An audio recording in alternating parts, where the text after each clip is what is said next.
Hello दोस्तों, नमस्कार। मैं हूं मृगेंद्र और आप हैं मेरे साथ यूट्यूब चैनल ऑर्डरसन सोलर सिस्टम में।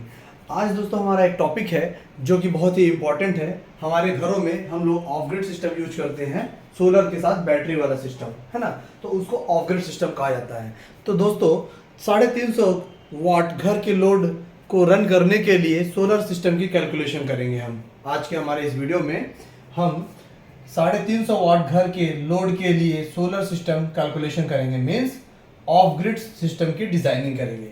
दोस्तों ऑफ ग्रिड सोलर सिस्टम होता क्या है, जिसमें सोलर की प्लेट होती है, ओके, बैटरी लगी होती है और आपका सोलर इन्वर्टर लगा होता है, ठीक है। तो ये होता है दोस्तों आपका of grid system. Of grid system में ग्रिड नहीं होती है, ठीक है। ऑफ ग्रिड सिस्टम में जो ग्रिड होती है, मीन्स खंभे से जो आपके यहाँ बिजली आती है, वो नहीं होती है। केवल ऑफ ग्रिड सिस्टम में क्या क्या होता है, सोलर के प्लेटें, पैनल, बैटरियां और सोलर इन्वर्टर, ये तीन चीजें मिल करके ऑफ ग्रिड सिस्टम बनता है। तो हमें अपने घर का जो लोड है चलाना है। माना मेरे घर का जो लोड है वो 350 वाट है, मुझे अपने 350 वाट घर के लोड को चलाने के लिए कितनी कैपेसिटी का मैं ऑफ ग्रिड सिस्टम डिजाइन करूं, मीन्स मेरा जो इन्वर्टर होगा उसकी रेटिंग क्या होगी, मतलब मैं किस साइज का इन्वर्टर लगाऊं, बैटरी जो है मेरी वो कितनी एच की होगी, मतलब बैटरी की जो साइज है, बैटरी की कैपेसिटी वो किस रेटिंग की होगी, और जो सोलर पैनल है तो सोलर पैनल मेरे कितने वाट के होंगे और कितने नंबर ऑफ सोलर पैनल होंगे। तो मेरे को इस 350 वाट घर के लोड को रन करने के लिए इन्वर्टर की कैपेसिटी या रेटिंग कितनी होनी चाहिए, बैटरी में किस एच की सिलेक्ट करूं, सोलर प्लेट में कितने वाट की और कितने नंबर सोलर प्लेट लगाऊं। तो ये सारी कैलकुलेशन हम इस सोलर सिस्टम कैलकुलेशन में करेंगे। तो माना दोस्तों, माना कि मेरे जो घर का लोड है 350 वाट, वो इस प्रकार है। दो फैन है मेरे, 80 वाट का एक फैन है, तो दो फैन है मेरे, तो ये हो गए दो फैन और दूनी 16, 160 वाट। 4 एलईडी बल्ब है मेरे, वो 25 वाट का एक है बल्ब, तो 4 बल्ब हो गए, तो ये हो गए 100 वाट। एक ट्यूबलाइट है मेरी 40 वाट की, तो ये हो गई 40 वाट। एक एलईडी टीवी है 50 वाट की, तो ये हो गई 50 वाट। तो दोस्तों इस तरीके से मेरा ये 350 वाट का लोड है, तो ये टोटल लोड इक्वल टू हो गया, आप इसको ऐड करेंगे तो ये टोटल लोड मेरा हो जाएगा 350 वाट। तो इस तरीके से दोस्तों मुझे अपने इस घर का जो मेरा 350 वाट का लोड है, वो इस प्रकार से मैंने इसको बाइफरकेट कर दिया, मीन्स डिवाइड कर दिया। तो 350 वाट मेरे घर का टोटल लोड है। तो सबसे पहले नंबर पे हमें सिलेक्ट करना है इन्वर्टर। तो पहले नंबर पे मैं इन्वर्टर को सिलेक्ट करता हूँ कि इन्वर्टर की रेटिंग मेरी कितनी होनी चाहिए। तो दोस्तों जैसा कि मेरा होम लोड आप देख रहे हैं, जैसा कि मेरा जो होम लोड है वो टोटल कितना है, 350 वाट है। तो इन्वर्टर की रेटिंग मैं चाहूँ तो 350 वाट का लोड है, तो मैं चाहूँ तो 350 वाट का इन्वर्टर भी सिलेक्ट कर सकता हूँ। बट दोस्तों मैं 350 वाट का इन्वर्टर सिलेक्ट नहीं करूँगा। चल तो जाएगा आपका लोड 350 वाट के इन्वर्टर से भी, बट मैं 350 वाट का इन्वर्टर सिलेक्ट नहीं करूँगा। मैं क्या करूँगा दोस्तों, एज पर जो इंडस्ट्री स्टैंडर्ड है, एज पर थंब रूल मैं क्या करूँगा, 30% डिज़ाइन मार्जिन लूँगा। मैं क्या करूँगा, 30% का डिज़ाइन मार्जिन लूँगा। तो मेरा जो इन्वर्टर का साइज है वो क्या हो जाएगा, लोड मेरा है 350 वाट इंटू 30% का मैं डिज़ाइन मार्जिन लूँगा। तो आप 350 वाट में 1.30 का इंटू कर देंगे, तो आपका ये आएगा कैलकुलेशन होकर के 455 वाट। ठीक है दोस्तों, आप इसको 455 VA भी बोल सकते हैं। मतलब मेरा जो लोड था, होम लोड, वो था 350 वाट। मैं इन्वर्टर चाहता तो इस साइज का भी लगा सकता हूँ, 350 वाट का भी मेरा लोड चल जाएगा। बट हम 350 वाट का इन्वर्टर नहीं लेंगे। As per industry thumb rule जो डिज़ाइन मार्जिन है मैं 30% लूँगा इस पर। तो 350 वाट के लोड में मैं 30% और ऐड कर दूंगा। तो कितना हो जाएगा 350 वाट का 30%, टोटल हो जाएगा मेरा 455 वाट या 455 VA। मतलब मेरा जो इन्वर्टर है दोस्तों वो 455 VA का होना चाहिए। बट जब मैं मार्केट में जाता हूँ तो मुझे ऐसा नहीं है कि 450 या 455 या 500 आया तो मुझे उसी रेटिंग का इन्वर्टर मिल जाएगा। मार्केट में जो इन्वर्टर आ रहे हैं दोस्तों वो 500 VA के आ रहे हैं, 800 VA के भी आ रहे हैं और 1000 VA के भी आ रहे हैं। तो दोस्तों हम क्या करेंगे, जो इन्वर्टर हम सिलेक्ट करेंगे वो हम सिलेक्ट करेंगे 800 VA का। क्यों कर रहे हैं, इसका रीज़न है, मान लीजिए फ्यूचर में आपके घर का जो लोड है, अभी तो 350 वाट का लोड है, फ्यूचर में आपके घर का लोड 500 वाट या 600 वाट या 700 वाट हो गया, तो आप बार बार इन्वर्टर तो चेंज नहीं करेंगे, क्योंकि इन्वर्टर चेंज करेंगे तो आपको घाटा होगा। तो आप क्या करें, फ्यूचर को कंसीडर करते हुए आप 800 VA का इन्वर्टर जो है सिलेक्ट कर लीजिए एक बार में। तो हम यहाँ स्टैंडर्ड जो ब्रांडेड कंपनी का है, ल्यूमिनस आपका है, ल्यूमिनस का है, उसके बाद आपका स्टैटकॉन है, कई सारी जो कंपनियां आ रही हैं, यूटीएल है ना, माइक्रोटेक है, तो आप 800 VA का इन्वर्टर सिलेक्ट कर लीजिए। ठीक है, तो हमारा जो इन्वर्टर है वो दोस्तों 350 वाट लोड को रन करने के लिए 800 VA का हमने इन्वर्टर सिलेक्ट कर लिया है। अब हम सिलेक्ट करते हैं इसके बाद बैटरी। ठीक है, तो हमारा इन्वर्टर सिलेक्ट हो चुका है 800 VA का। अब हम सिलेक्ट करते हैं बैटरी। तो कैसे करेंगे देखते हैं, आइए।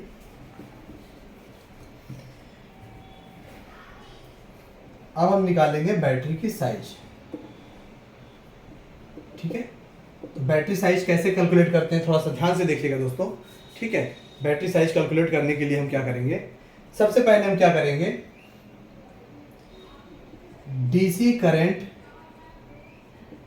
रिक्वायर्ड, मतलब आपका जो लोड था दोस्तों 350 वाट था, तो ये 350 वाट का जो लोड है ये आपका एसी लोड है। तो इस 350 वाट एसी लोड को रन करने के लिए आपको डीसी करंट की कितनी रिक्वायरमेंट है वो हम यहाँ से निकालेंगे, power P equal to V into I के फॉर्मूले से। ये हमारा फॉर्मूला है पावर का। तो power P equal to V into I, तो पावर हमारे पास कितनी हो गई दोस्तों 350 वाट। आप यहाँ पास रख दीजिए वैल्यू। वोल्टेज की वैल्यू हमारी बैटरी जो होती है दोस्तों, हमारा वो होता है 12 वोल्ट की बैटरी, तो 12 रख दीजिए। करंट आई, तो करंट आई इक्वल टू आप डिवाइड करेंगे 350 में 12 का डिवाइड करेंगे तो आपका जो वोल्ट करंट निकल करके आएगा दोस्तों वो कितना आएगा 29 एम्पियर। मतलब 350 वाट के एसी लोड को रन करने के लिए डीसी करंट की रिक्वायरमेंट कितनी है, I equal to 29 ampere. 29 ampere आपको करंट की जरूरत पड़ेगी। तो दोस्तों बैटरी साइज कैसे कैलकुलेट करेंगे आप, ध्यान से देखिएगा। बैटरी साइज की जो कैलकुलेशन का फॉर्मूला होता है बैटरी साइज या बैटरी साइज सिलेक्शन का, वो होता है वॉटेज इंटू आवर्स अपॉन में वोल्टेज। W क्या है आपका, वॉट है, जो कि आपका ये लोड दिया गया है। H क्या है आपका, बैकअप आवर। H क्या है दोस्तों आपका बैकअप आवर, से जितने घंटे का आपको बैकअप चाहिए।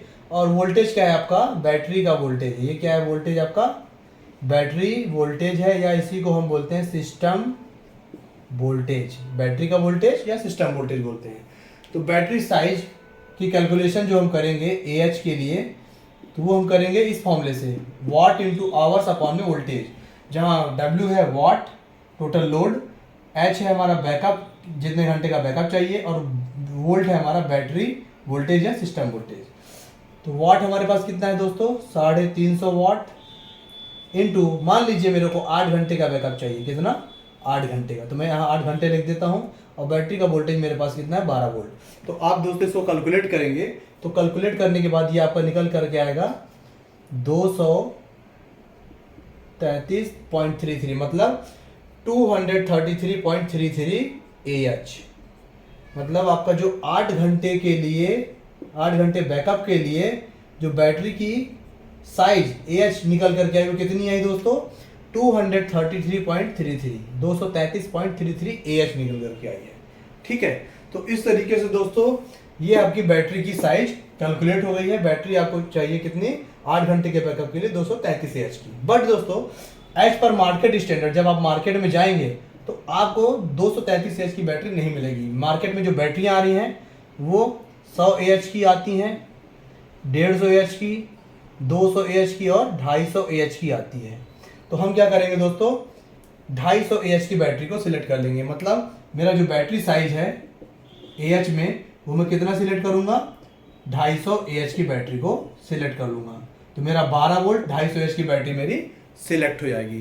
तो इस तरीके से दोस्तों मेरा इन्वर्टर और बैटरी दो चीज़ें सिलेक्ट हो चुकी हैं।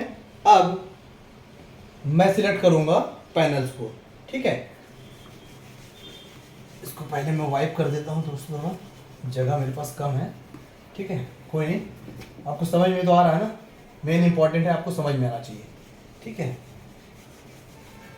जगह तो हमें बनानी पड़ती है। तो बैटरी आपने जो सिलेक्ट की दोस्तों वो कितनी की, बैटरी की जो साइज सिलेक्ट हुआ AH में आपने सिलेक्ट किया 12 वोल्ट 250 AH, और जो आपने इन्वर्टर का साइज सिलेक्ट किया वो कितना किया आपने 800 वाट या 800 VA। तो ये दो चीज़ें आपकी सिलेक्ट हो चुकी हैं। ठीक है, आपका जो लोड है वो आपका लोड कितना है 350 वाट। तो 350 वाट AC लोड को रन करने के लिए आपने इन्वर्टर और बैटरी सिलेक्ट कर ली है। अब दोस्तों जो आपकी बैटरियां होती हैं, मैं थोड़ा सा आपको बैटरी के बारे में बताना चाहूँगा। बैटरियां कई टाइप की आती हैं, जैसे आपकी आती है लेड एसिड बैटरी। ठीक है, उसके बाद आपकी आती है ड्राई बैटरी, उसके बाद आपकी आती है ट्यूबुलर बैटरी। ट्यूबुलर बैटरी, इन सब की जो इफिशियंसी होती है दोस्तों वो अलग अलग होती है। ठीक है, तो हम लोग जो अपने इस सोलर प्रोजेक्ट में बैटरी सिलेक्ट करते हैं सोलर के लिए, वो करते हैं दोस्तों ट्यूबुलर बैटरीज, क्योंकि ट्यूबुलर बैटरी जो है सोलर पावर प्रोजेक्ट के लिए बहुत ही अच्छी मानी जाती है। और इनकी जो वारंटी आती है दोस्तों वो 5 ईयर्स की वारंटी के साथ ही आती है मार्केट में। ठीक है, तो होगा क्या कि आपको 100 से लेकर 150 AH की जो बैटरी है वो आपको 9 से 10 हज़ार की रेंज में मिल जाएगी। 200 से आपकी 250 AH की जो बैटरी की कॉस्ट है दोस्तों वो आपको 15 से 16 हज़ार की रेंज में मार्केट में मिल जाएगी। तो इस तरीके से दोस्तों ये बैटरी के टाइप हो गए। हम अपने प्रोजेक्ट में ट्यूबुलर बैटरी सिलेक्ट करेंगे 12 वोल्ट 250 AH वाली, 12 वोल्ट 250 AH वाली ट्यूबुलर बैटरी हम इसमें सिलेक्ट कर लेंगे। और बैटरी की कॉस्ट भी मैंने आपको बता ही दी है। अब दोस्तों हम सिलेक्ट करेंगे यहाँ पे इसके बाद बैटरी का चार्जिंग करंट। क्या करेंगे, जो हमें बैटरी हमारी है उस बैटरी को चार्ज करने के लिए हमें कितना करंट चाहिए, तो बैटरी की हम चार्जिंग करंट निकालेंगे दोस्तों। कैसे निकालेंगे, उसके लिए हमारा फॉर्मूला होता है बैटरी की चार्जिंग करंट को फाइंड आउट करने के लिए। बैटरी की चार्जिंग करंट निकालने के लिए होता है दोस्तों बैटरी का AH, बैटरी का AH मतलब कैपेसिटी, ठीक है, into C10 rating. C10 rating, C10 rating दोस्तों क्या होता है 10% चार्जिंग करंट। मतलब जितनी भी बैटरी की जो चार्जिंग करंट है उसको निकालने का क्या फॉर्मूला होता है, बैटरी का जो AH होता है यानी बैटरी की जो कैपेसिटी है उसमें 10% चार्जिंग करंट से उसको हम चार्ज करेंगे। तो दोस्तों जो C10 रेटिंग होती है वो होती क्या एक्चुअली कि जितनी भी AH होती है कैपेसिटी उसका 10% करंट से हम उसको चार्ज करेंगे बैटरी से।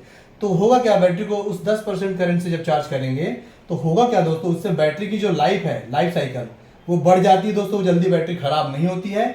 और जो बैटरी की एक साइकिल है, मतलब एक साइकिल का मतलब होता है चार्ज प्लस डिस्चार्ज, यानी एक बार आप चार्ज कर लें बैटरी को, एक बार डिस्चार्ज कर लें, उसको कहते हैं हम 1 साइकिल।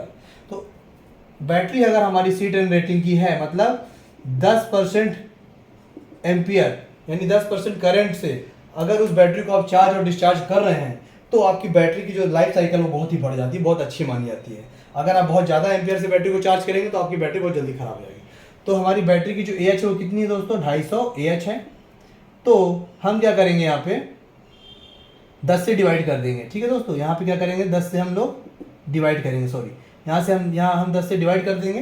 तो 10 से डिवाइड करने पे हमारा ये आएगा 25 एम्पियर। कितना आएगा दोस्तों 25 एम्पियर का करंट। मतलब बैटरी को जो चार्जिंग करंट चाहिए वो कितना चाहिए हमें 25 एम्पियर चाहिए। ठीक है, इस तरीके से हम बैटरी की चार्जिंग करंट भी फाइंड आउट कर चुके हैं। मतलब current I equal to 25 ampere, 25 ampere से हमारी बैटरी चार्ज होगी। अब दोस्तों इसके बाद हम निकालेंगे बैटरी की AH कैपेसिटी आ गई, इन्वर्टर की सिलेक्शन हो गया और बैटरी का चार्जिंग करंट भी हम फाइंड आउट कर चुके हैं। अब हम निकालेंगे दोस्तों इसके बाद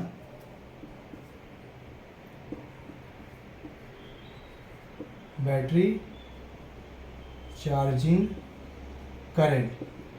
कितना आ गया आपके पास 25 एम्पियर। और हमारे पास जो होम लोड करंट था वो कितना था दोस्तों, आई इक्वल टू शुरू में 29 एम्पियर हमने निकाला था। ठीक है, अब इसके बाद दोस्तों हम क्या करेंगे, अब हम निकालेंगे सोलर प्लेट करंट। क्या निकालेंगे, सोलर प्लेट करंट रिक्वायरमेंट।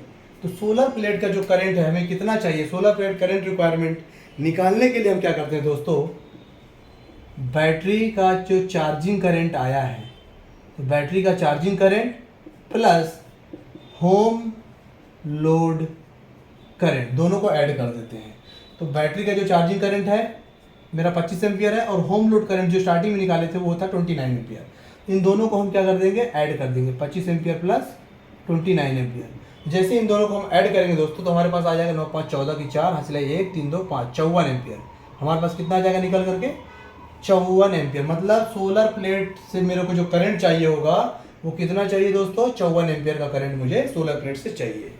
अब मैं निकालूंगा दोस्तों सोलर प्लेट की पावर, यानी सोलर प्लेट की पावर की जो रिक्वायरमेंट है मुझे वो कितने पावर का प्लेट में लगाऊं, कितने पावर के पैनल से मैं लगाऊं जिससे मुझे इतना एम्पियर का करंट मिले।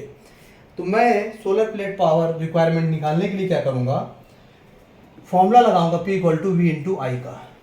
तो पावर मुझे निकालनी है दोस्तों, वोल्टेज अभी मैं बताता हूँ। करंट मेरे पास दिया हुआ है 54 एम्पियर, तो करंट मुझे 54 एम्पियर ऑलरेडी दिया हुआ है। वोल्टेज मुझे पता कैसे चलेगा, मार्केट में दोस्तों जो पैनल्स आ रहे हैं 125 वाट के हैं, आपका 180 वाट का है, आपका यहाँ पे 350 वाट के पैनल्स हैं, और मार्केट में 450 वाट के पैनल्स हैं। तो दोस्तों जो हमारा 125 वाट का पैनल्स है ये हमारा 14 वोल्ट के रेंज में आता है। बाकी ये सब हमारे जो है वो 14 वोल्ट से ज़्यादा वोल्टेज के रेंज में आते हैं। तो हमारा जो यहाँ पे बैटरी का वोल्टेज है, बैटरी का जो वोल्टेज है, बैटरी वोल्टेज या सिस्टम का जो वोल्टेज है हमारा वो कितना है, 12 वोल्ट का है दोस्तों। तो हम कोशिश करेंगे कि हम 12 वोल्ट या उसके आसपास का वोल्टेज वाला रेंज वाला पैनल लें। तो 125 वाट का जो पैनल है वो 14 वोल्ट दे रहा है। तो हम क्या करेंगे दोस्तों, यहाँ पे वोल्टेज जो लिख लेंगे 114 वोल्ट, मतलब वोल्टेज जो लेंगे वो 14 वोल्ट लेंगे। हम 125 वाट के पैनल्स को सिलेक्ट करते हैं। ठीक है, तो 100 करने को तो 180 वाट का भी पैनल ले सकते थे, लेकिन अननेसेसरी हमारी कॉस्ट बढ़ जाएगी, तो हम 125 वाट का पैनल ही ले लेते हैं, क्योंकि दोनों का वोल्टेज सेम है 14 वोल्ट 14 वोल्ट। तो हम यहाँ पे 14 वोल्ट ले लेंगे, करंट मेरे पास 54 एम्पियर है ही, तो पावर निकल जाएगी आपको, इसको आप मल्टीप्लाई कीजिएगा, आपके पास पावर आ जाएगी 756 वाट। इस तरीके से दोस्तों आपकी जो सोलर प्लेट की पावर है, यानी सोलर पैनल आपको 756 वाट की सोलर पैनल्स लगाने पड़ेंगे। ठीक है, करंट आपको सोलर प्लेट से चाहिए 54 एम्पियर का, सोलर प्लेट आपको चाहिए 756 वाट की। तो अब दोस्तों हमें जो निकालना है वो ये निकालना है कि हमें number of solar panel, number of panels कितने चाहिए। तो नंबर ऑफ पैनल्स निकालने के लिए टोटल आपके पास जो पैनल की वाट पावर है वो 756 है, डिवाइड कर दीजिए। आपका एक पैनल 125 वाट का है, मेरा जो एक पैनल है, एक पैनल वन पैनल वो है 125 वाट का। तो 756 वाट टोटल वाट में 125 वाट का डिवाइड कर दीजिए, तो आपका अप्रॉक्सीमेट 6 पैनल निकल करके आएंगे। यानी आप टोटल जो प्लेट की पावर है वो 756 वाट है, तो आप 125 वाट की 6 पैनल 6 प्लेटें आप अपने इस प्रोजेक्ट के लिए 350 वाट के लोड को चलाने के लिए सिलेक्ट करेंगे। तो दोस्तों इस तरीके से मैंने आपको 350 वाट घर के लोड को चलाने के लिए सोलर सिस्टम की कैलकुलेशन समझाई। ये हमारा एक ऑफ ग्रिड सिस्टम की डिज़ाइनिंग है, जो कि सोलर प्लेट, सोलर इन्वर्टर और बैटरी के साथ कंबाइंड है। इसमें ग्रिड नहीं होती है। इस तरीके से आप अपने किसी भी वाट के लिए, जैसे 500 वाट है, 1000 वाट का लोड है, कितने भी किलोवाट का लोड या कितने भी वाट का लोड आपका है, तो आप ऐसे ही इसी प्रकार से कैलकुलेशन करके इस तरीके से आप अपने डिज़ाइनिंग सोलर पावर प्लांट की कर सकते हैं, ऑफ ग्रिड की डिज़ाइनिंग कर सकते हैं। आशा करता हूं दोस्तों आपको जो चीज़ें मैंने इस वीडियो के माध्यम से समझाई हैं वो आपको समझ में आया होगा। दोस्तों आपको मेरी वीडियो अगर अच्छी लगती हो तो आप मेरे चैनल को लाइक कीजिए, सब्सक्राइब कीजिए और बेल आइकन को दबा लीजिए, ताकि बेल आइकन प्रेस करने से आपको ये पता चलेगा जब मैं वीडियो डालता हूँ तो आपको नोटिफिकेशन मिल जाएगा। और आप अपने दोस्तों पे भी शेयर कीजिए, ताकि आपके दोस्त भी ये सारी वीडियोस देखें और उनको भी नॉलेज मिल सके। ठीक है दोस्तों, पढ़ेगा इंडिया बढ़ेगा इंडिया, स्किल अगर इंडिया होगा तभी तो आगे बढ़ेगा इंडिया, है ना। तो हमारी कोशिश यही है कि सारे स्किलफुल बने, ठीक है, और सब कोई नॉलेज गेन करें। और ये रिन्यूएबल एनर्जी पावर जो है वो बहुत ही अच्छी पावर होती है, मतलब कि जो कि सन से फ्री में यूज होती है, सन से फ्री में इलेक्ट्रिसिटी जनरेट होती है इसके माध्यम से, और साथ ही साथ इसमें पोल्यूशन नहीं होता है। तो हम लोग इसको गवर्नमेंट भी प्रमोट कर रही है और हम लोग का भी कर्तव्य बनता है, हम लोग की भी जिम्मेदारी बनती है कि हम लोग भी सोलर पावर प्लांट का यूज करें और दूसरों को यूज भी करवाएं। और इसकी सबसे मेन चीज़ है अवेयरनेस, इसकी जागरूकता फैलाएं। जब हम सर्कल में, अपने आसपास के सर्कल में, दोस्तों में, अपनी फैमिलीज़ में ये जागरूकता फैलाएंगे तभी वो मोटिवेट होंगे। और मैं तो चाहता हूँ कि हर घर में और हर इंडस्ट्री में सोलर जो है अभी लग भी रहे हैं। आप भी कोशिश करें कि अपने घर में छोटा सा प्लांट अपनी कैपेसिटी, अपनी नीड के अकॉर्डिंग लगवाएं, ताकि आप पावर को सेव कर सकें। जो आप गवर्नमेंट से बिजली लेते हैं तो आप गवर्नमेंट से बिजली का जो चार्ज देते हैं वो आपकी सेविंग में जाए, मतलब आपको कम पैसे खर्च करने पड़े बिजली के ऊपर। ठीक है दोस्तों, आशा करता हूँ आपको चीज़ें बहुत अच्छी तरीके से समझ में आई होंगी। मिलते हैं दोस्तों नेक्स्ट वीडियो में। बाय बाय, जय हिंद।